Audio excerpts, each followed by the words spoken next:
हमारे लाइफ में सबसे बड़ा इम्पोर्टेंट रोल होता है माँ का, क्योंकि शायद हम आज जो कुछ भी हैं वो एक उनमें पेरेंट्स का बड़ा योगदान होता है। आज जिस मुकाम पे हम सब जो अपने अपनी फील्ड में हैं, तो पेरेंट्स के इम्पोर्टेंस आप कभी नहीं भूल सकते हैं। जैसे इस बच्ची को देखिए एग्जाम्पल, जिसने इतना अच्छा प्रेजेंटेशन दिया, शायद वो मतलब उसको आप भुला नहीं सकते कभी भी। थोड़ी सी चंद लाइनें हैं, ये हरपाल की तरफ से है और मेरी अपनी लिखी हुई है कि माँ तुम जननी हो, माँ तुम जननी हो, माँ तुम धन्य हो, माँ तुम धन्य हो।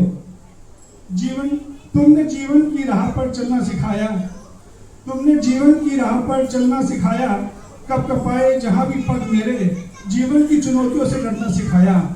माँ तुम जननी हो, माँ तुम धन्य हो।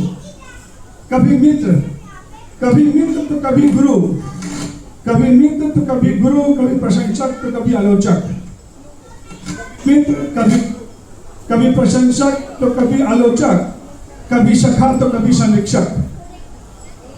कभी माँ बन हर पात्र तुमने बहुत खूब निभाया और मेरा आत्मविश्वास बढ़ाया। कभी मित्र, ध्यान दीजिए इन शब्दों को जो हरपाल जी की तरफ से हैं। कुछ कभी मित्र, कभी गुरु, कभी प्रशंसक तो कभी आलोचक, कभी सखा तो कभी समीक्षक। कभी हर बार माँ हर पात्र तुमने खूब निभाया और मेरा आत्मविश्वास बढ़ाया। माँ तुम जननी हो, माँ तुम धन्य हो। माँ तेरे वात्सल्य के स्पर्श ने आत्मविश्वास को इतना प्रखर किया, एक नई ऊर्जा का उसने संचार किया। जीवन पथ पर जब डगमगाए, जब व्रत पर मेरे, तुम्हारे मार्गदर्शन ने मेरी सफलता का मार्ग प्रशस्त किया। माँ तुम धन्य हो, माँ तुम जननी हो, माँ तुम धन्य हो।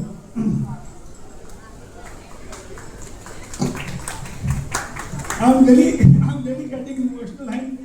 I'm very managed to say because I'm getting so close to the Harpal that I can't explain the beauty of the words. माँ ऋणी है ये आपका, माँ ऋणी है ये आपका, मेरा ये जीवन पहले ही। आभार प्रकट करने को विचार शून्य है ये मस्तिष्क भी।